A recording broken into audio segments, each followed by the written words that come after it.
ꯋꯥꯐꯝ ꯈꯔ ꯊꯝꯒꯦ ꯃꯤꯌꯥꯝꯅ ꯉꯔꯥꯡꯗꯒꯤ ꯑꯩꯒꯤ ꯊꯃꯣꯏ ꯐꯥꯊꯕ ꯉꯝꯗꯅ ꯌꯥꯝ ꯋꯥꯅ ꯈꯥꯡꯖꯔ ꯂꯩꯕꯅꯤ ꯑꯗꯨꯝ ꯃꯤꯌꯥꯝꯗ ꯁꯦꯌꯔ ꯇꯧꯔꯛꯏꯗꯨꯗꯤ ꯈꯖꯤꯛꯇꯅꯤ ꯌꯥꯝ ꯂꯩꯔꯤ ꯑꯗꯨꯕꯨ ꯂꯥꯏꯐꯁꯤꯗ ꯈꯔ ꯑꯩ ꯊꯝꯖꯔꯛꯀꯦ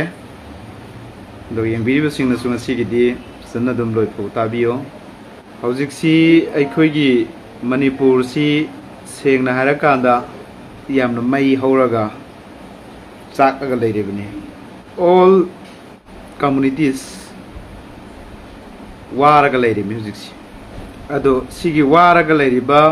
ꯃꯔꯛꯁꯤꯗ ꯀꯔꯝꯍꯥꯏꯅ ꯑꯩꯈꯣꯏꯒꯤ ꯂꯥꯟꯁꯤ ꯂꯣꯏꯁꯟꯒꯅꯤ ꯀꯔꯝꯍꯥꯏꯅ ꯁꯥꯟꯇꯤ ꯑꯣꯏꯒꯅꯤ ꯀꯔꯝꯍꯥꯏꯅ ꯑꯩꯈꯣꯏ ꯗꯤꯕꯦꯂꯞꯃꯦꯟ ꯇꯧꯅꯤ ꯑꯩꯈꯣꯏ ꯇꯨꯡꯒꯤ ꯌꯦꯜꯍꯧꯃꯤꯁꯤꯡꯁꯤ ꯀꯔꯝꯍꯥꯏꯅ ꯀꯟꯒꯅꯤ ꯍꯥꯏꯕꯒꯤ ꯋꯥꯐꯝꯗꯤ ꯑꯃꯐꯥꯎ ꯆꯪꯁꯟꯅꯗ꯭ꯔꯦ ꯐꯥꯜꯇꯨ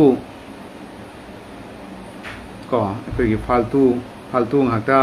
ꯀꯩꯗꯧꯗꯅ ꯂꯩꯔꯦ ꯀꯝꯃꯨꯅꯦꯜꯒꯤ ꯑꯣꯏꯕ ꯑꯣꯏꯁꯣꯏ ꯊꯣꯏꯗꯕ ꯑꯩꯈꯣꯏꯒꯤ ꯃꯌꯥꯡꯁꯤꯡꯒꯤ RSSꯀꯤ ꯃꯇꯝ ꯀꯌꯥꯗꯒꯤ ꯏꯟꯗꯤꯌꯥ ꯃꯅꯨꯡꯗ ꯍꯣꯠꯅꯕꯗ ꯏꯟꯗꯤꯌꯥ ꯃꯅꯨꯡꯁꯤꯗ ꯍꯣꯠꯅꯕꯗ ꯑꯣꯏꯊꯣꯛꯄ ꯉꯝꯗ꯭ꯔꯕ ꯌꯥꯝꯈ꯭ꯔꯕ ꯑꯩꯈꯣꯏꯒꯤ ꯃꯅꯤꯄꯨꯔꯗꯗꯤ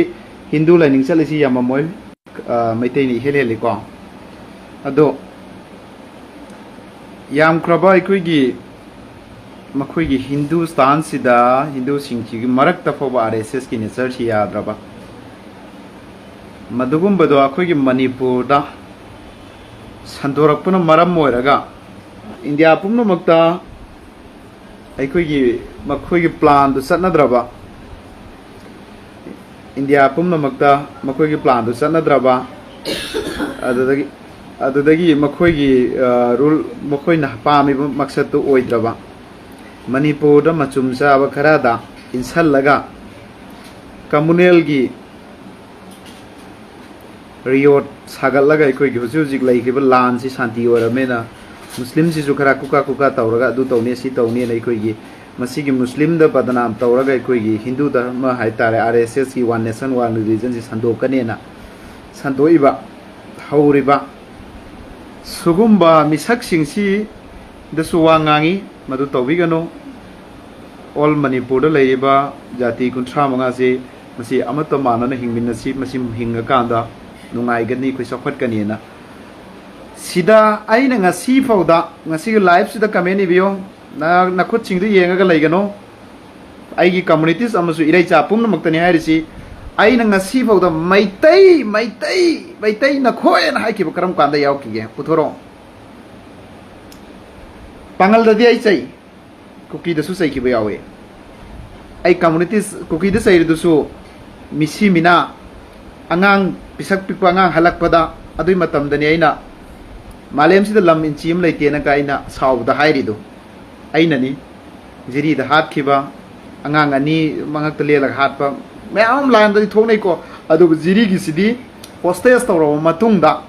ꯑꯉꯥꯡ ꯄꯤꯛꯈ꯭ꯔꯕ ꯑꯉꯥꯡꯗꯨꯕꯨ ꯍꯥꯠꯄꯅꯦꯅ ꯃꯗꯨꯗꯤ animal ꯊꯤꯡꯀꯤꯡꯅꯤ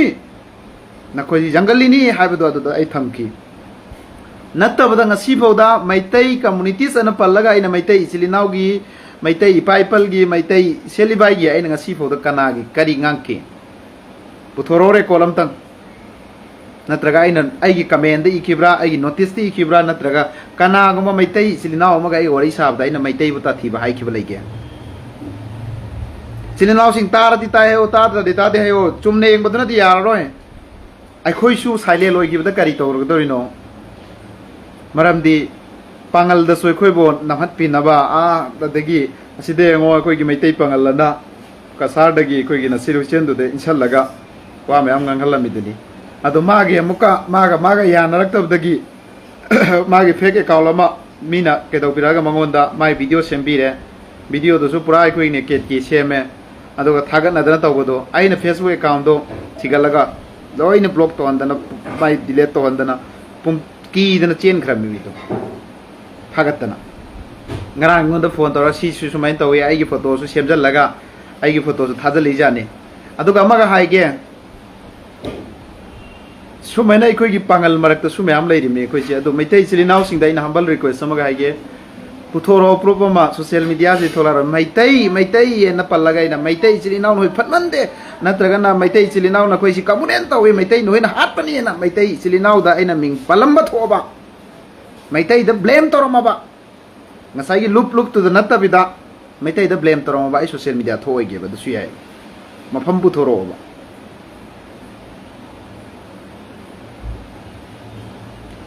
aduna Arif uningdra di nang tung rong atang ko Arif kamendo ngasi sia igi sigi ngasi yam brand je campaign ngang kani yam nungai te potha de ko aduna wakai sur kano aduna nite hai ki basi ama leira di puthok piro ai na ngasi pho do mai hujik ikoi gi phone tawirei ba sanjoy hari sia han ba da ma si pangal sarai ni sanjoy na ngai gi live si ngagati nang yam ba ka kauraroi nasagi community solution bangamba koi gi pangal sida nal ke kel na hai gitai ne metei sa pangan sara saraga metei sara saraga no pi ko ena adi thodo du nang su ta dri nang to su ting na trawa metei nasagi jati do hai bangam da nang na ingon da community sagal ji noi napa na hai braba sai matang sida tambi braba du mai na haurak thong khang da ba ko we ba do nasa du gi identify bu to bangam da na lot laga pangan sari ba pangan saraga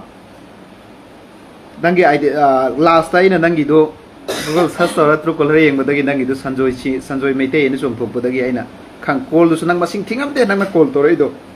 aduga WhatsApp message ta soi bo amana amuka 30 days ki manung da Delhi da lotion gani hari ni loi biro lao ne welcome numin 30 days na te numin mangani da lao numit mangani da lao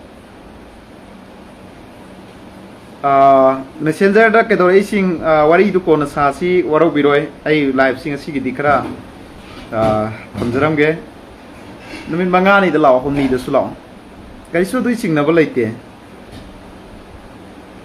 aduga la na de hajalakano riyaz din bogi mayum da la na harak padi nawa lawde madu ma ke do nung de accept tawra 30 days manung dai gi Delhi da nang lotion gi lo salula oba dusu number su khange social da update tawre ai gi di so lady Allah lady praza gi tamangni maitai de su myam support tawbi panganda su tawbi naga de su tawbi ngonda myam tawbi ngonda ai ki de community so hum nai support myam lady ai gi nusi bi pai pal oja guru myam lady aduna si mamang da su very kind of parcel ingon da threaten to rakrami kok da ka thalura adu da tawra si da tawra myam tawra ai sum khang bane adu bo handak KKL ga maitai lipun ga si ai na khra nai thatpa hai tare sum banga tane ngangi du su adu da upai si lek ta dana makhoi ji sum baina makhoi gi agenda si tawra ga ingon da muka threaten to rokone aina lawi aduna ngasai gi khangbi ga da ba mana Quran amsung hadis amade Allah amsung nabi bu thaja aseng bu musalman loraga di koi siba gi ne ki bu misang nate I love Muhammad ana thabagi ke do have da wal pumba da I love Muhammad an so to ri do khangjel lu na sana khangjelo aduna aina panjaning badi aina ngasi foda maitai communities ta isilinau singda in sokka da ba par kai ke do hai ki de mi hat pa da hat pi gano mi bo sali roi da no phumbi gano ni bo sanga dong na hat kanu ni bo ren san mi bo ren sam tan ganu ekhoi masel mioi bang hak tani nuksi chana na hingmin na si hai khiba sin ta na i hen bam pholeite sini naw sing mayam na su ai na nga ngai si phagi da makhoi de karim lai ta bidani misi mina thok ta bidani ke kel na kari na mai de lipuna tik tik tik nongam du meta bo hui khong bo ko magong khong ije pa khong khong ije ai di misi mina thok pada madu tawbi gano ni bo hala matung da amuka sum hoina poloi thok pogum ba sum ba si tawbi gano hai jan jan ja hai gani tholak ta na bani sumain tawbi gano na ai thamjaki bani ngasi de koi pangal na kana mai te isili na poloi thom mage halaga phumjalamage noi channa bigi kai to handa ba yaw khibra ba akhoi pangan da di thoi ne bado khangi me be koi sabara e basi iman tangkhai amane na khoi da di haibi adu khang ai ga wari sa ki ba mi makhoi ai karam ba wakhalon chen mun loi khang bani adu na marol am da tholo ai aram bai singin han phab du so e dum phai hai khoi da phab net chi nungai ru dre me am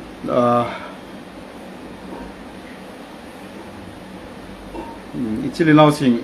net chi kitang nungai rodre aduna loinamak khanna khiba gangna khiba ngaktani haukre madu isu da ngangna bani nungsi dabagi manipur da maitai pangal khana se haiba natte asoi ngamdu soidana bai khoi launa khiba ngaktani aduna ngasagi aina haijaning badi aingonda complaint sagalli adu tawe na blame tawraga aibo to threaten tawraga satkadawa misu nate aigi praja leiri sidaya aigi Allah leiri amadi aisu mehama atope other state ta sulaijari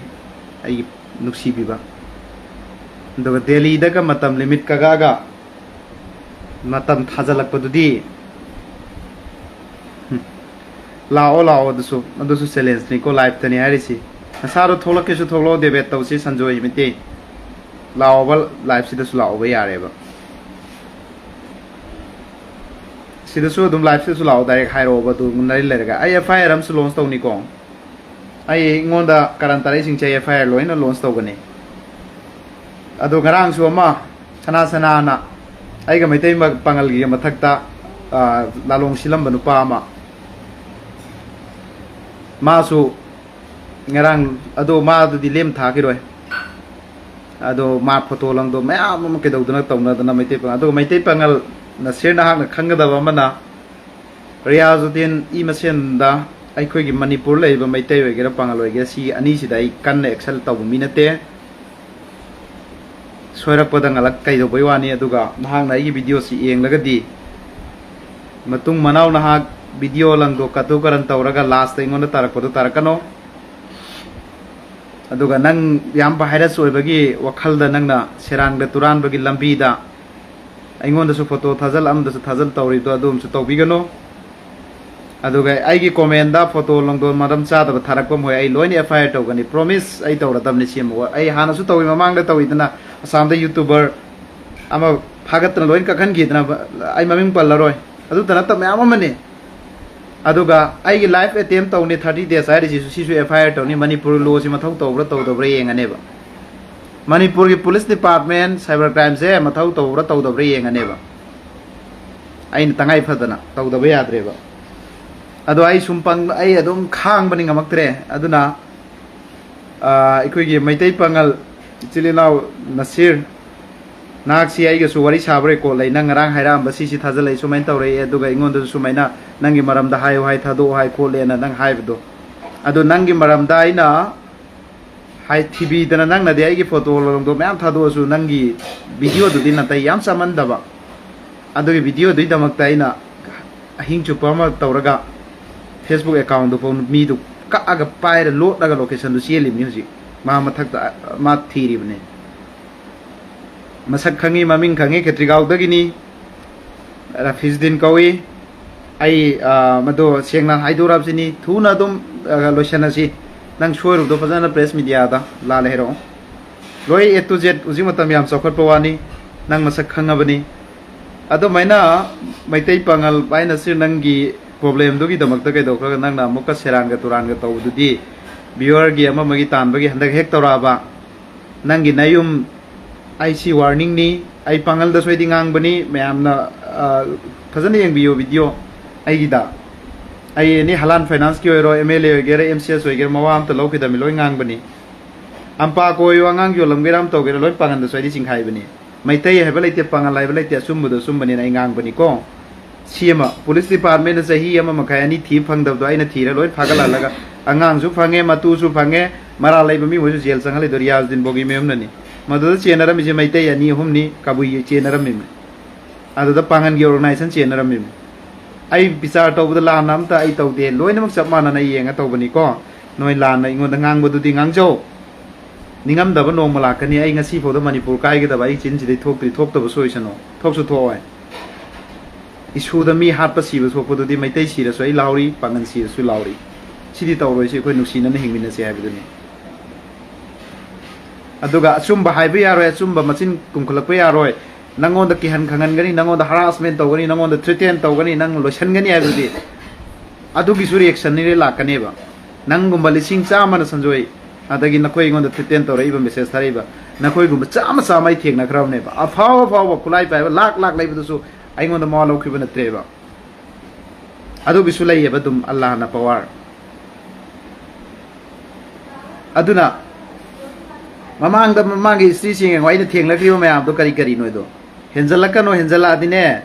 ai budi loi khibe ai do mioi phana yamna kedor kane ba khanga ba khoi yam loi da su sem su kaw bi ga no ba Manipur ki praja natte mapal da khoi ge nungsi riba khoi ge tinna raiba mayam sin sta jomak pa da su aduna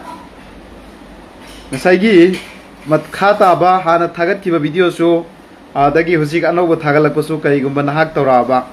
without permission dai gi video photo thagala bai FIR loi launch torani copyright thamani FIR launch torani basiti maramdi mi singsi yamna ikhoina as thaning thajani youtuber singsu amasu tawning tawjani ai thambane ba ai copyright amu thamde ba ado ikhoidi adugi paisa no sagi sem sab so haite ba ado makhoi singsi yamusi thawai da ba me yaure ba Saudi da laigara Dubai laigara chinghan banga miko lan bolala di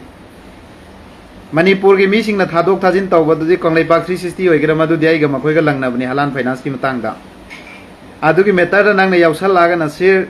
meitai pangan nangna matung yausal laga muk siran ga turang ga tora ba nang gyan tara lai do dum taw meaning chaluno adu ga na sir da kana gumba na fake account da gi bad comment to salaga siran turan tawra ba adu mi du su faroi ko sim su ka ai thamam ge khoi pangan na senda Tauraba ai asam ai ji kasu yam lapanate dum FIR to bi sim kaw no without permission da mi ge photo video je ta na pa ya nate sim kaw bi gano awa pham da ta gani hojik sana ai du nangon da attack to bagi news awa pham ta re sima mai ingkhon ma che da ma di yon na ba to maram de mana ai su yok salami ba mana sana ba nga sai gi sana ba lila du da ai su yok salami ba mai te pangan da natana aduna KKL gi oiro maitai lipun gi oiro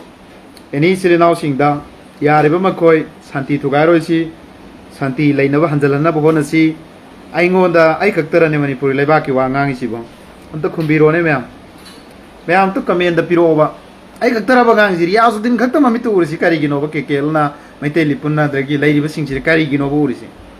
ai ne kari ngang bo da kari ngang krage ba hinjan ba atai di ngang dra ba mi hala di terrorist ki thawong ni kind of terrorist ne hai tamni RSS ki mawong to chap manana noi na hin bangan pangalan tawre de to RSS ki follower ni noi ji community mapi ni lebak thugai bu kangu ni hai tamni adu athai su mem ngangi dana CSO ki mem mai khoi ki ngangi dana si ye adu dan tai na re ngo da tai na si kai gi no ba ai ji nungti ki field da taraga thabu ama plalam to sunate adage social da kari da fa bakra sumyang with thoi sing si madu gi du ngang ja bani adu da ingon da Riyazudin da sum Riyazudin da attack to gani na tawrei si masing yaman grem ni da record mayam di thadora ga di bera ka ne ba soidana Manipur da kainom thok ne ba ai sabar tawrim ni ko si taw hallo adu ga maitai chilinau sing da humble request ni CSO lairiba Manipur ge so ba UN na masak khanglaba kokomi amuko Fox UCM lairiba khoi gi Manipur gi Naitai Chirinau sing na khoi na somtang masigumba mi sing si warak OTM bio khoi pangal dagi bet comment to ba kamunen sagat ba do khoi phu ba da mathun kai mo phu bani adan sugumba sing si suna khoi su khara ke do bio sumai treten to ba mum to logi over process to bio Riyazudin na kamunen sagalama ba Riyazudin na haron sagalama ba kanglup sengalama ba Riyazudin na maitai gi against the phatta ba torama ba Riyazudin na kanagumam nungai taw toram di logi over process to ro I will accept I accept to gani na sana lo pai be mong da mi ba hat ke tup ke na to ba ji madudi na halwai gi taw ki ba mong do man sale ba pala manga di man piyo haira ga lising yang khai mama don lai jada ba kairangi sanawas ki da pu ba sat pa da masa da lam khang na tok pa adum ba mayam mama tai pala roi yam lairi adugi phibam do man sale ba dudi Kaya lo phawri si district kaya no lan thok ngami ji na sana khan go ba na Chirinau sing karai da ningtam ba salim no ningtam na karai da hai ra sat ngami no karam ba mafam da na khoina lai si lok tara singdon dara chingthak tara singkha dara tu mun na khan tho ba kai taw na ro ni Chirinau sing khoi masen ngang khradi hai khradi loi hai du riaz din hai ji kari no madu na kok tu han am tang ha lo ba madu handraga di aina ngang badu khak na khoi na कोट तौगने हाबदुदी ngarang magi recording to su yaubani video ai matek matek tharakena matek si kari no ba short is danger haibam leiba ten se ngasi live si mi kya me gi moi ngon di thok tra aduga ngasi gi live si di sengna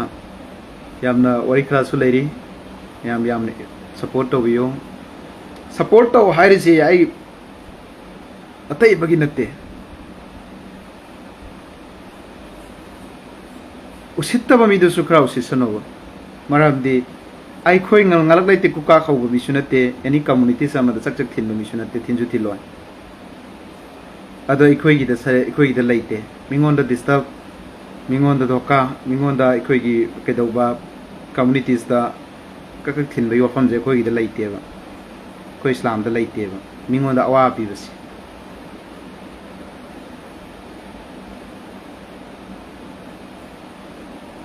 Longjam Ajit Kumar Apau support thank you now sini mete isiri now desu afaba ekhoi bunuk sibi basing na support to reisini Dawat Khan support Muhammad Nawazuddin thaga yam khaibani bitasu context khangdawa matek lauthok aga reply pi ni haira airadi soidro hoi aduni ai jimana haido aduni duma thakpa thaktaba makhoi magi kai duda magi dharmani tobu tha aga chara go ro am to go ro ai sini haibadu di taseng na ta ga wari sabiro ekoi matam pumna makta riaz din adum miyang gi ani call mete hebelite bangal hebelite wari sana ba yaw mini aduna maduda yamna ka hena ta saklo sallaga kai toruni adum khanga dab leirabni ado khwaidi phattaba pone ba saklo salli jam kasu semsu kaw bigano ba silinausi aigi communities to adu ki raga thadu ometro ba aktang du dai hai ge ba for example ne ba maitai ai pangalam oina kana gumbai maitai silinau ama saning bai damakta aina aigi communities to bo hundo ga maitai ni haradi adu di ai si maitai olam natra ba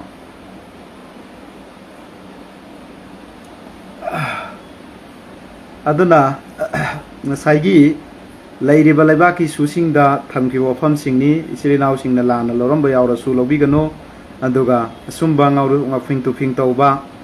halura tupura matamga thajalakpa masi kari agenda no aduna khoi tanaraga tawreira natragana tasengna na mahakna ingonda madu kari nungai tablai no haibasi amdi logi thongda police department gi thongda matudi unaba tare si live em mi basili now si BOD ya me do share to san bio si gi hairi si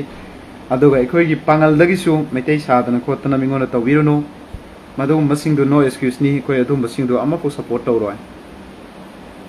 da sage aseng ba communities na saduna hingi ba jati du hayo nduga koi ge su san ge su mi ga wari sage so aduna ngasai ngasi ai kitang tam na dung ngang ko wasi amna kidoguda korau biroi kitang thoktre nungai to ba ta aduna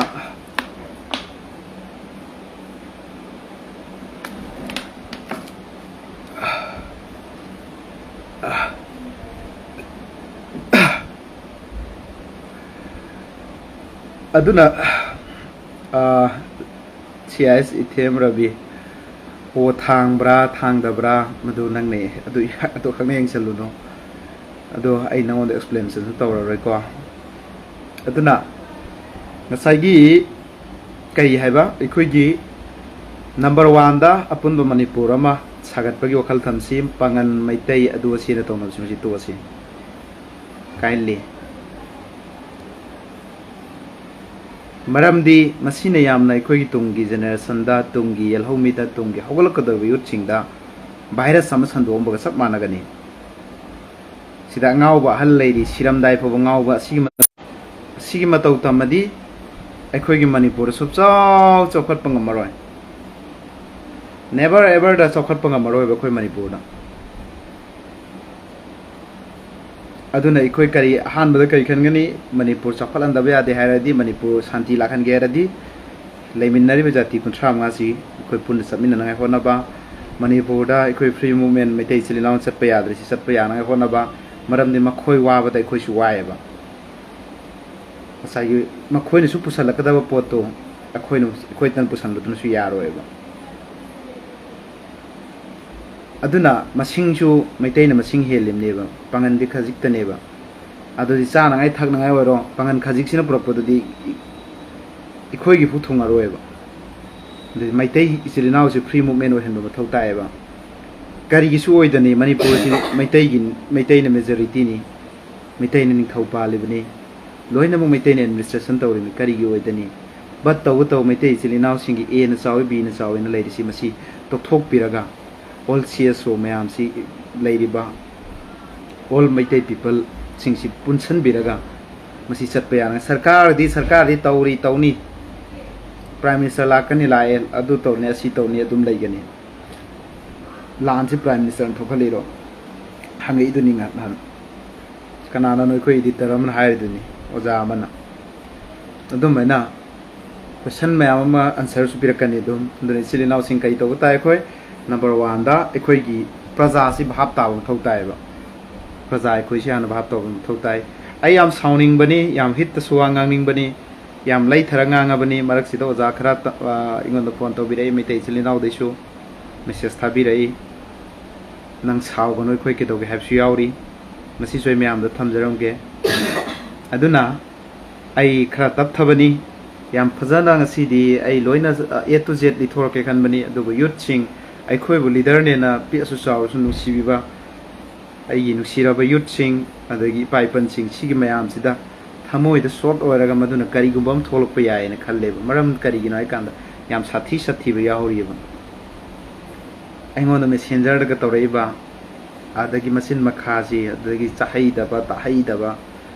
very kind of galia ne bengodo adugum basing se laisi adu negative sigi